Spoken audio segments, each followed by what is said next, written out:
For the royals, tradition is everything. Tradition is the raison d'etre of the royal family, the human embodiment of Britishness. Spectacular. The thundering of the hooves and the banging of the drums. I defy anyone not to get thrilled by that. Sacred. It's almost as though the king is invested with superpowers. And very British. Victoria's funeral was a reminder that we were still the dog's whatnots at this game. Now we reveal the secrets of those traditions, from banquets to christenings to coronations. You may think it's pantomime, but no. The uniforms were handed down from servant to servant. And how some traditions can go wrong. With Elizabeth I, her body actually exploded in its coffin. It's a rich royal heritage that's been forged through duty to the nation. The British monarchy is always at the service of the British state. No matter what the task. The duty of the royals is to go and open every damn thing that's around, from a supermarket to sewage works. The Queen loved it. Prince Philip hated it. As for over 1,000 years, the royals have shaped the history and the traditions we know today. They're sending out a message. This is an ancient institution and it's here to stay.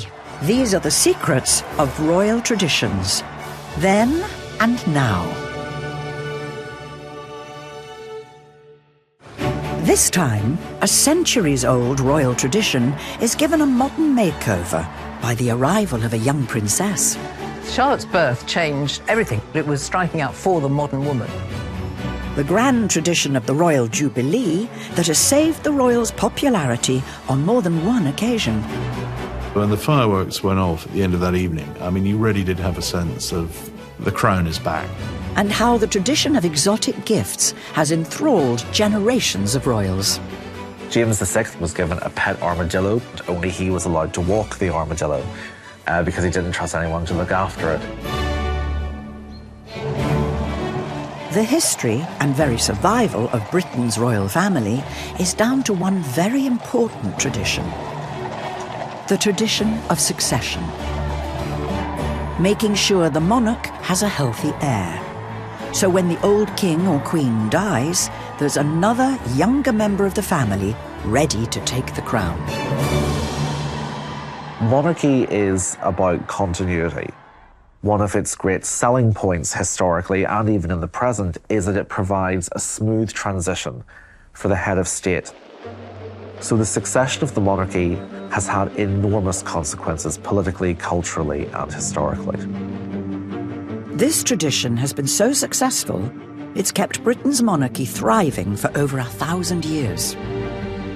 The monarchy has continued in the same family going back really to the 9th century, and the present monarch is probably about the 63rd in line, and it's all been kind of in the same family.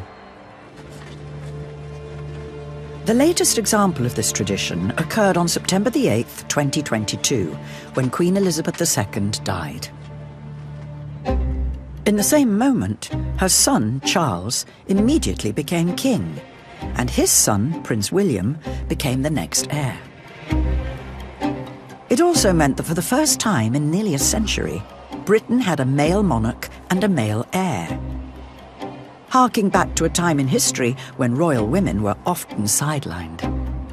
For centuries, the British succession has favoured males and also then slightly later, Protestant males. There was something called primogeniture, which was a tradition accepted by much of Europe, that the throne could only pass to a male heir. And it was rooted in the belief that women were incapable of ruling. In the Middle Ages, a major part of a monarch's responsibility was the leading of the armies into battle. And for that, at the time, you needed a man.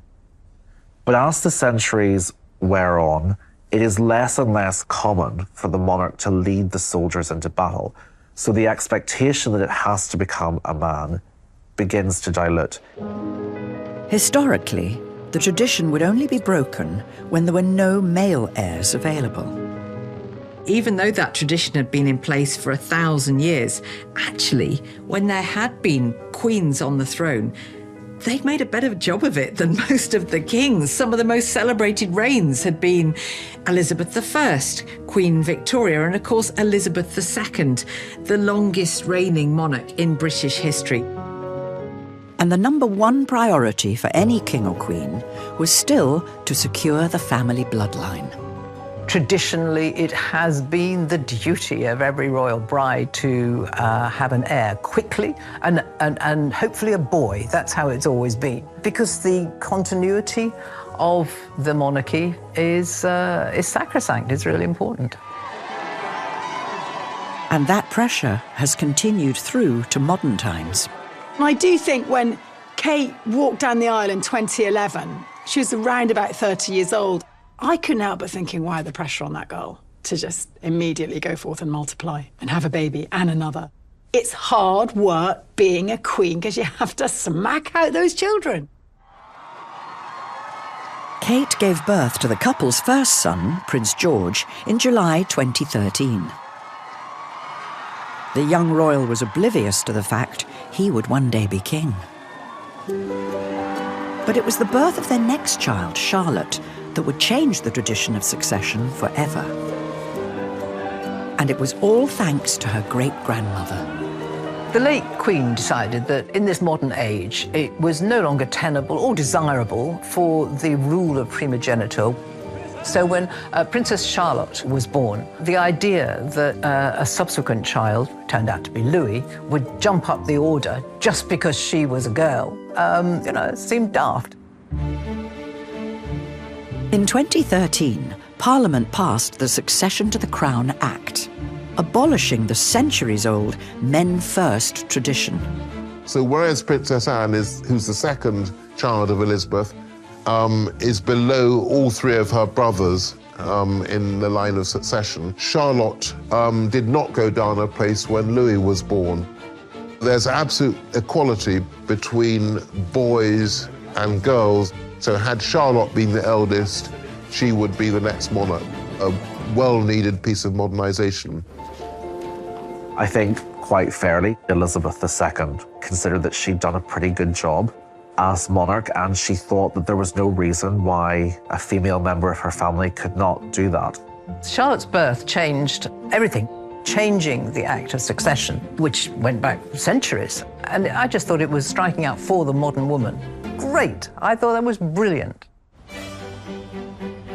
While Princess Charlotte's birth had changed the tradition of succession for the modern age, other royal customs have remained the same for centuries. Royal gift-giving goes back to time immemorial. Gift-giving is amazingly important between heads of state. It was always the second thing that would happen when there was their state visit. They've accumulated all sorts of gifts from around the world. I was once on one tour, I remember, and I was shown behind the scenes, and everyone were having to mark them all up and make sure they knew who were they from and what was going to happen with them. But the exchange of gifts between royal houses wasn't always just a formality. In the medieval and early modern period, gift-giving to and from the royals was a political language, a bit of a flex of royal prestige. And some of those gifts could be rather exotic. Henry III, who was king from 1216 to 1272, received a polar bear from the King of Norway. It was kept in his menagerie at the Tower of London. Apparently, it was like a beloved mascot for Londoners at the time. James VI, who later became James I in England, was given a pet otter by an earl and a pet armadillo by those keen to curry his favour. He loved the armadillo, and only he was allowed to walk the armadillo because he didn't trust anyone to look after it as well as he did.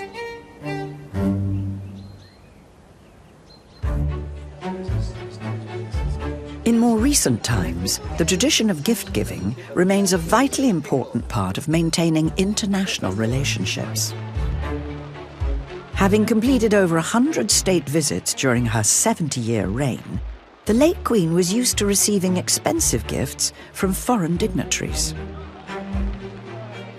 But her frugal nature, born from growing up during the Second World War, would often be reflected in the gifts she gave in return. I often used to think that the gift giving was slightly unequal, which was that the foreign giver might give like a rare Arabian horse or something. Often the late Queen would simply give a signed photograph or something. I think we did very well out of some exchanges. When we went to Saudi Arabia, Britannia became a treasure ship. Each head of state of Abu Dhabi, Kuwait, Saudi Arabia, and Oman wanted to outdo the next. The Queen came home with huge sapphires, as big as eggs, surrounded by diamonds.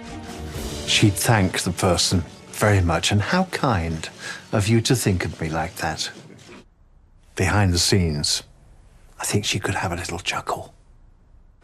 Coming up, the royal tradition that saved the monarchy and united the country. The success of the 1887 Jubilee really sets the blueprint for the ones that will come after it. The traditional holiday home, enjoyed by generations of royals. Balmoral, it was a way of life. It was an escape from royal duty and interfering prime ministers. And how the ritual of royal gift-giving can get out of hand. One occasion she was given a crocodile and her private secretary had to put it in his bath.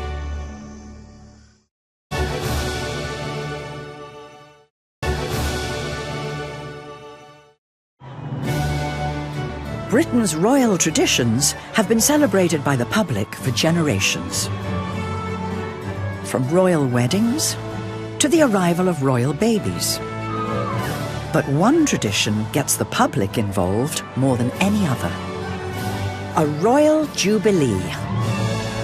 Jubilees are a great occasion for reminding people of the pomp and the pageantry that's so beloved of the people, not just of Britain, but across the world.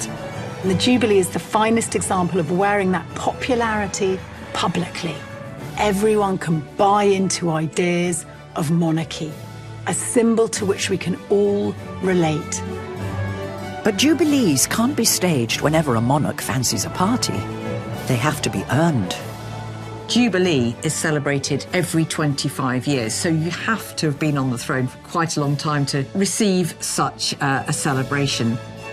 In 1977, Queen Elizabeth II had her first silver jubilee. In 2002, it was gold. In 2012, it was diamond.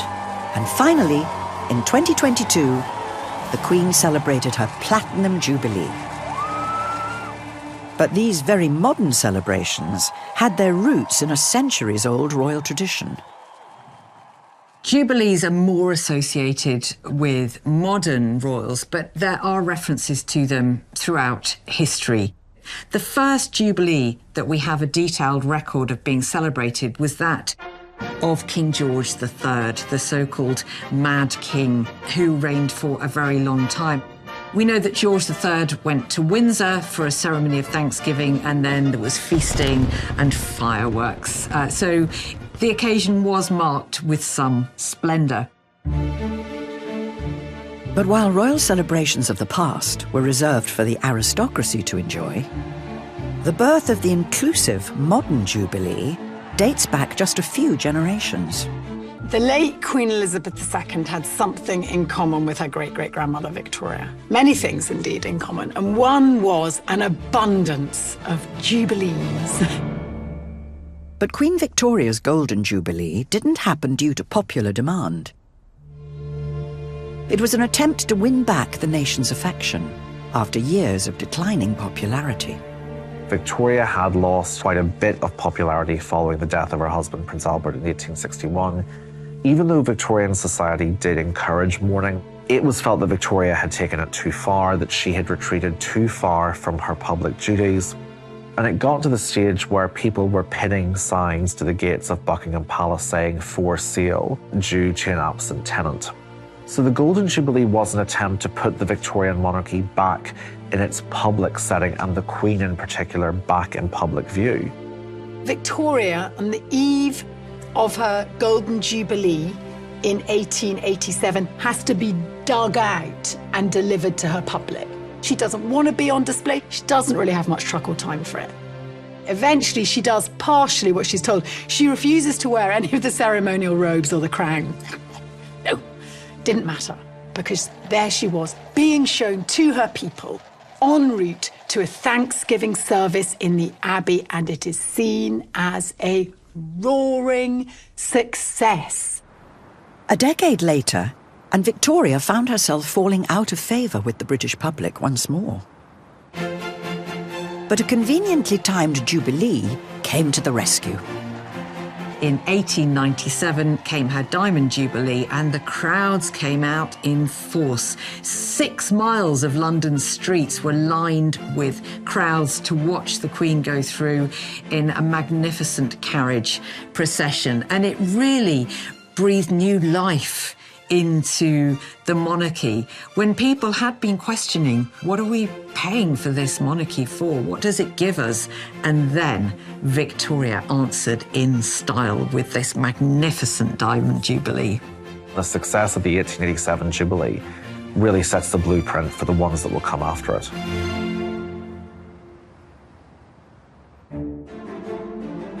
Whilst monarchs through the ages have felt the pressure and politics of keeping up with royal expectations, it's certainly a job that comes with some impressive perks. The age-old tradition of giving and receiving gifts. Over the years, the Queen has received some really bizarre gifts, from 500 tins of pineapple to horse semen, which was probably quite ideal for someone who is interested in breeding horses.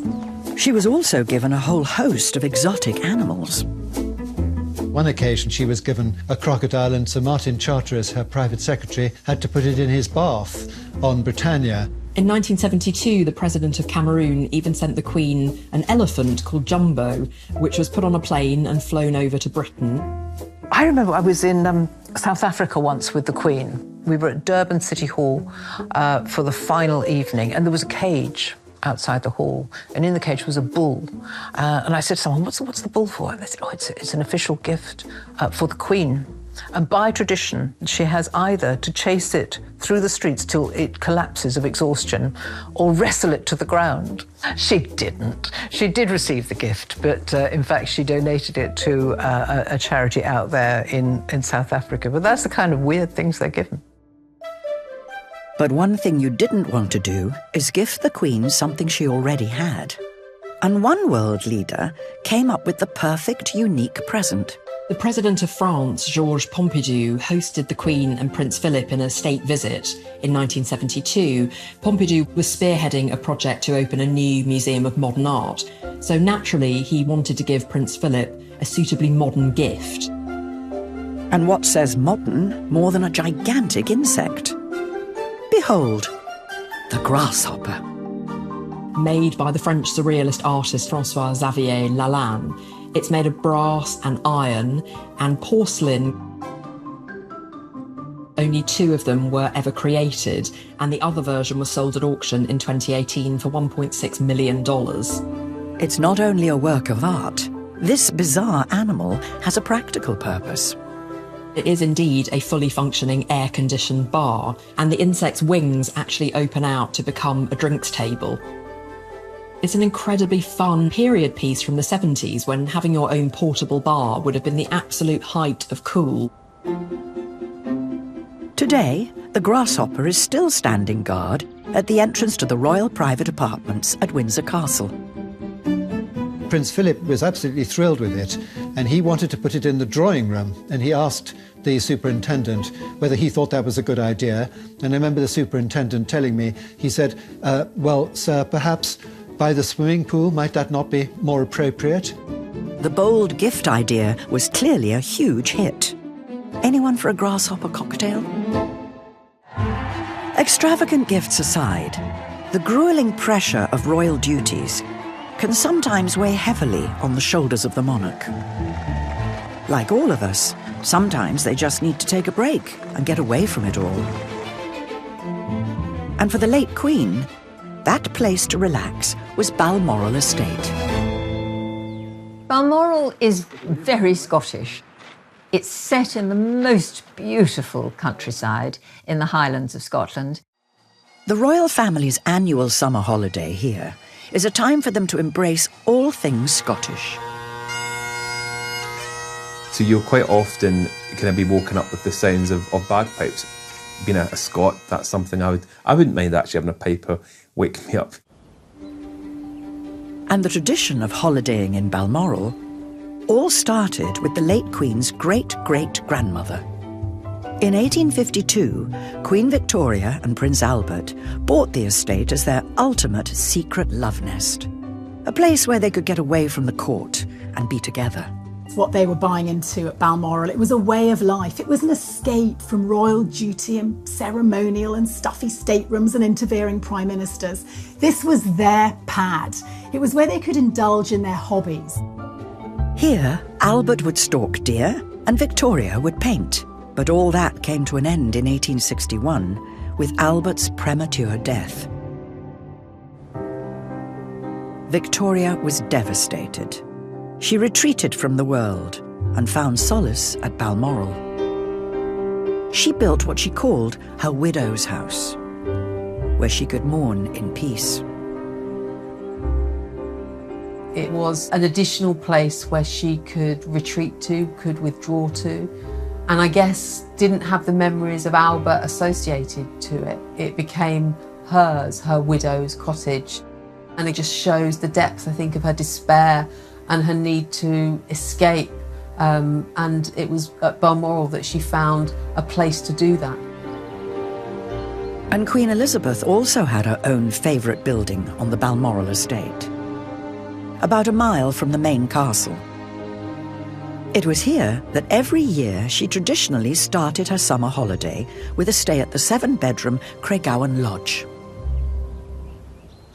So since the house is open to the public for much of June and July, often the Queen will arrive in Scotland before the big house Balmoral is open. So she stays at Craiggowan Lodge. And I don't imagine she's doing the cooking or anything, but she and the Duke are able to be there as an ordinary married couple without the grandeur. I think the Queen sees the grandeur in these amazing houses as sort of part of the job. But the Queen, like anybody else, can only be in one room at a time. So one room at a small house is probably rather a nice change. For a person who can never go on a normal holiday like the rest of us, Balmoral is incredibly important in the summer as her retreat and her place to explore the Highlands. Coming up, how the tradition of holidaying in the Highlands of Scotland is fast becoming a thing of the past for younger royals. Balmoral, Sandringham, these are not necessarily everybody's ideal holiday destinations. How the tradition of producing a male heir triggered a succession emergency across Europe. You have a crisis, you have no heir to the throne. All these old dukes have to procreate, literally, for king and country. And how the royal ritual of getting away from it all went too far for one princess in a tropical paradise. There is no better gossip than a royal having an affair with a hot young man in Union Jack briefs.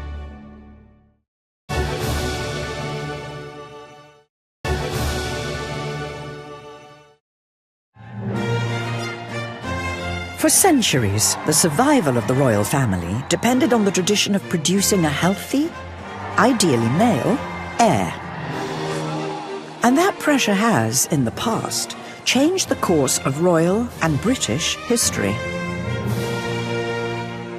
The issue of the succession dictated the whole course of Tudor history. Henry VIII would not have married 6 times if his first wife, Catherine of Aragon, had been able to give him a son who survived. It took him 30 years and 3 wives, and finally he had a son. To be successful, a monarch had to fill the royal nursery. He had to have heirs and spares. So no matter what a successful monarch you might have been, how good you were at wielding power and authority, if you didn't have a son, you were a failure. But Henry VIII wasn't the only monarch who desperately needed to produce an heir. In the early 19th century, the British royal family found themselves in the midst of a succession crisis. The baby race began when George IV's heir, his daughter, died in childbirth, along with her stillborn son. Thus, in one remove, taking away 2 generations of heirs to the British throne. So you have a crisis. You have no heir to the throne. It's a crazy situation. George III and Charlotte have 15 children, 12 of whom are adults, and not one of whom has delivered an heir. Now, that means all these old, unattractive dukes who've been getting their end away with all sorts of mistresses right across the continent and beyond suddenly have to pull themselves together and try and procreate, literally, for king and country. The most potent duke proved to be the Duke of Kent, then living in Germany. He and his pregnant wife rushed back to Britain for the birth, and Princess Victoria was born at Kensington in 1819, the first legitimate royal of her generation. She spent her childhood in the palace, later recalling it in her diaries as a gloomy prison. Its sad shabbiness seemingly a result of her father's heavy debts. But newly discovered evidence paints a different picture. Secrets in the archives revealed that despite being broke, the Duke had a weakness for luxurious and up-to-date interior design. So when the Kents arrived at Kensington, he splashed the £2,000 that he'd borrowed, which is more than £120,000 today, on carpets and curtains and upholstery and furniture because only the best would do. And Victoria gave a misleading impression of more than just the furnishings. Victoria spent nearly 20 years writing in her diary, bemoaning what a lonely, unhappy, friendless childhood she had. Of course, this was not true at all. For one thing, she had a half-brother and half-sister who grew up with her in Kensington Palace. For another, she had a doting and loving mother who did her very best to surround her with the sort of things she wanted to do. It all begs the question, why would Victoria later pretend to have such a miserable upbringing? Victoria felt the need to create this narrative, and when she married Albert, it was like a new chapter in her life. So by painting that chapter as a glorious new beginning meant that she had to paint her childhood as this horrendous, love-starved period of her life. It was part of Victoria being melodramatic. On the 20th of June, 1837, at the age of 18, Victoria was told that her uncle had died and that she was now queen. And one of her first acts as queen was to make her new home Buckingham Palace, condemning Kensington to the past.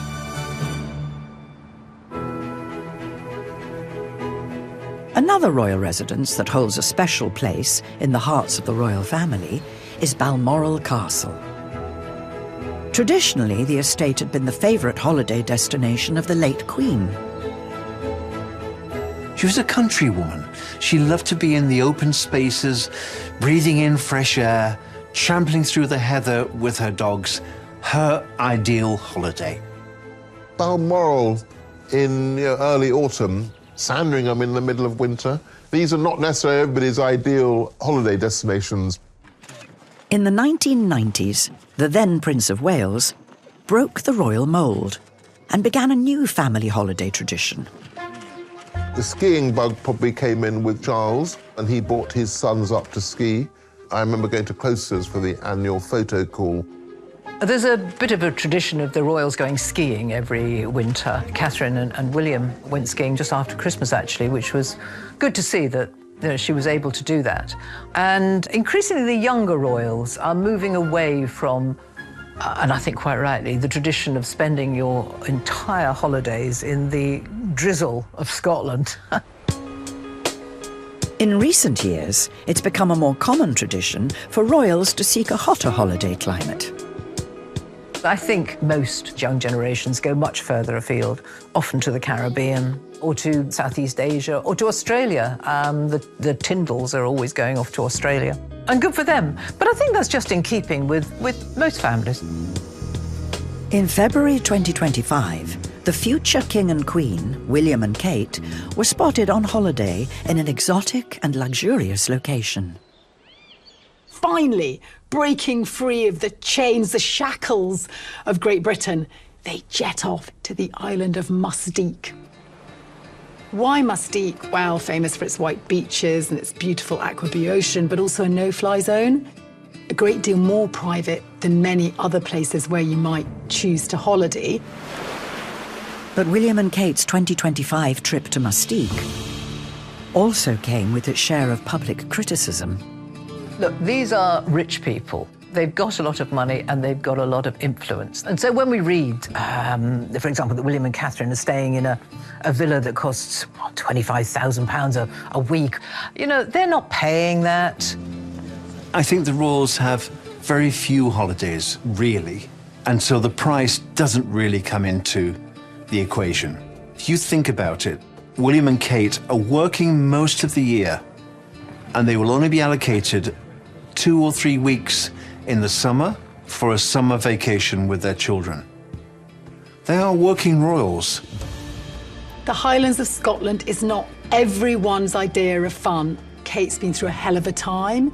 Cancer diagnosis, you wouldn't wish it on your worst enemy.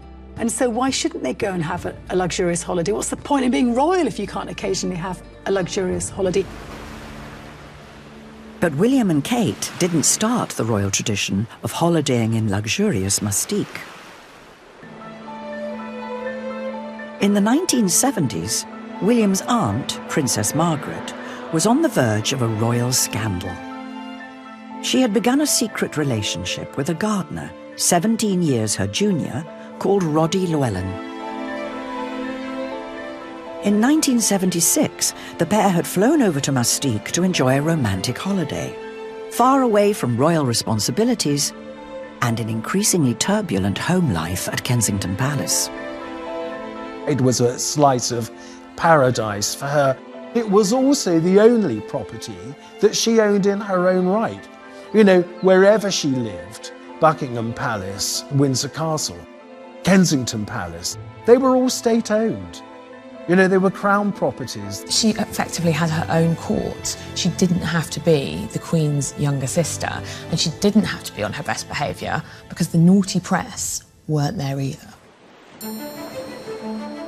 But in February 1976, Princess Margaret's relationship with Roddy Llewellyn was revealed to the world when one photographer managed to gain access to their secret hideaway. It was an astonishing coup that this photographer managed to get this picture of Margaret and Roddy on the island of Mustique, because Mustique was pretty much a private island. You couldn't just wander in and take photographs of whatever you wanted.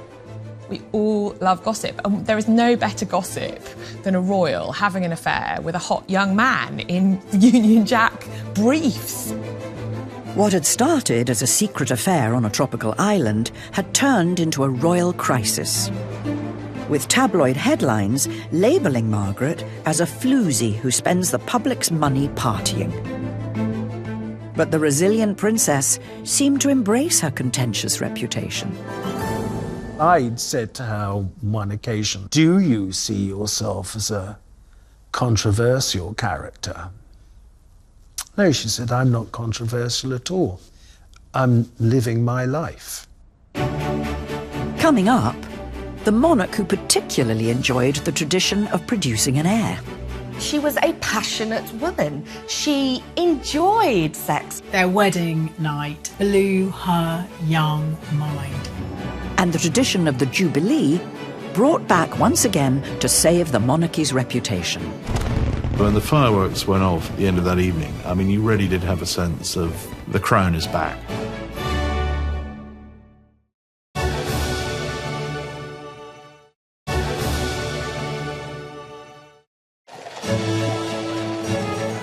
Tradition runs through the heart of the royal family. And the long-standing custom of producing a suitable heir is perhaps the most important of them all. The current royal family are merely custodians of the institution. The institution of monarchy is far more important, actually, than the individuals currently occupying those positions. But not all monarchs have chosen to produce an heir. Elizabeth I famously chose not to marry. Now, today, that's not necessarily a big deal. It certainly was in the Tudor period, when every woman was expected to take a husband, but particularly a Queen of England. How could she rule without her husband telling her what to do? However, some monarchs had a different attitude to marital affairs altogether.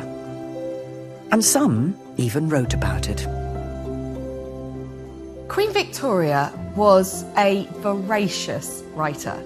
It's extraordinary how many words she wrote a day. The journals contain amazing insights into Victoria's life, into her moods, her moments of happiness and sadness, insights into her sex life. They completely contradict this image of the Queen as very remote and austere. One of the biggest shocks they reveal is the Queen's enjoyment of her love life.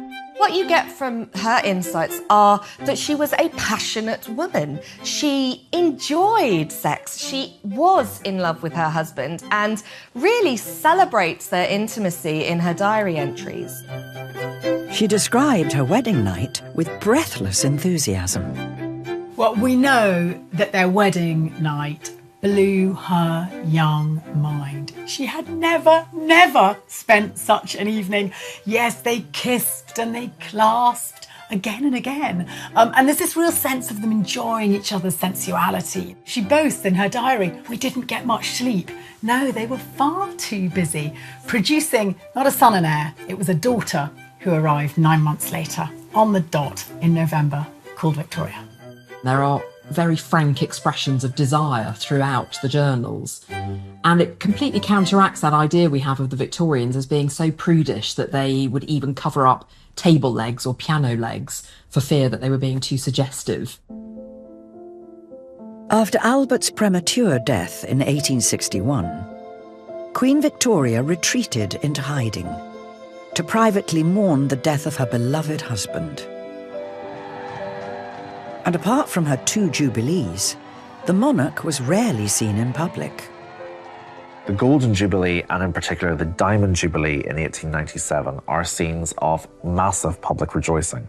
By this point, Queen Victoria is very popular. By 1897, she's widely beloved. Queen Victoria's jubilees were famously a roaring success, reigniting royal popularity amongst the public.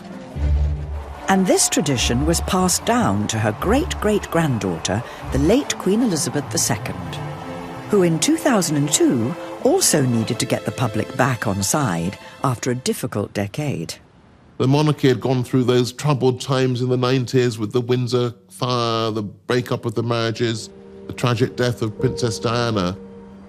So this is all overshadowing the build-up to this enormous event. The monarchy wanted to win back public affection with the Golden Jubilee, so the Queen and her team cooked up a plan. She wanted to be seen to be inviting the country into her home. That was the idea that just emerged around 2 concerts, a classical concert and a pop concert, to symbolise the success of British music over the Elizabethan age. The Crown needed a boost, but staging a pop concert was miles outside the royal comfort zone. Royal courtiers aren't known for organising pop concerts, but they were involved in this one. And of course, it was an epic location, but what was going to go wrong? I don't know what music they'd been listening to in the decades leading up to it, but they assembled a great roster of A-list talents. From earlier in the reign, you've got Cliff Richard and Paul McCartney, Elton John, Queen, Mystique, Blue, Shirley Bassey, Brian Wilson from the Beach Boys. You've got all the greats of pop music, including Ozzy Osbourne. When she got to Ozzy Osbourne's name, allegedly she said, well, that's all right as long as he doesn't bite the head off a bat.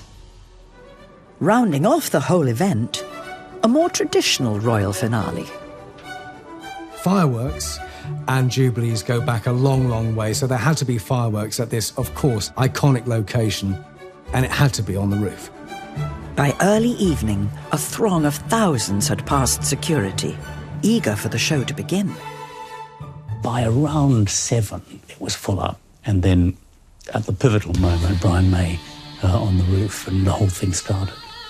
For over 3 hours, the best of British pop rocked the palace, all building up to the grand firework finale, lit by the Queen herself. I think anybody would be concerned if we said we were going to put 2.5 tons of fireworks onto the roof of your house. And I think Her Majesty was even more concerned when she found out that we prepared a giant rocket that she was actually going to light and fire at her own house.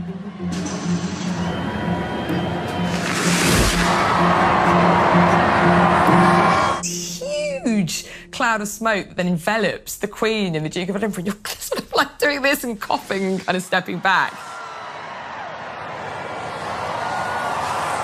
And there was the Queen and Prince Philip silhouetted against the smoke, and they turned around and they looked at me and they went, huh? You know, what's going on? I said, I haven't the faintest idea. All I know is there's a lot of fireworks going off. Blame for the royal indignity was hotly debated. The night before we'd done a rehearsal and it worked perfectly. And then come the night, someone did something to the box that the rocket was coming out of. We'd had a failure with the test rocket, and Sir Michael Parker was very unhappy, to say the least, and that's when we added more firepower to the rocket. We had underestimated the volume of smoke that came out of it. So Her Majesty and the Duke of Edinburgh, unfortunately, were engulfed in quite a lot of smoke. But when the smoke cleared, the show blew everyone away. When Buckingham Palace lit up with all these fireworks, it was an absolutely amazing spectacle, and it just lit up Buckingham Palace for miles around. Of course, there were problems and mistakes and muddles, but I think that concert was an unqualified success. The party forged a new connection between palace and people. There was a fear that people might not turn up, but my goodness, they turned up in their millions. When the fireworks went off at the end of that evening, I mean, you really did have a sense of, OK, the crown is back. From continuing the royal bloodline to grand jubilees with the public, tradition has always been the beating heart of the monarchy. Tradition links them back to the past. It also makes the present feel more stable, and it provides a framework for the future. I think there's something very, very distinctive and unusually British about both the monarchy and its incredibly elaborate traditions, and I think that's of universal interest. And it's those traditions that will ensure the success of the royal family for generations to come. Traditions are there for a reason. It's not just the pomp and the pageantry for the sake of it. They're sending out a message. This is an ancient institution, and it's here to stay.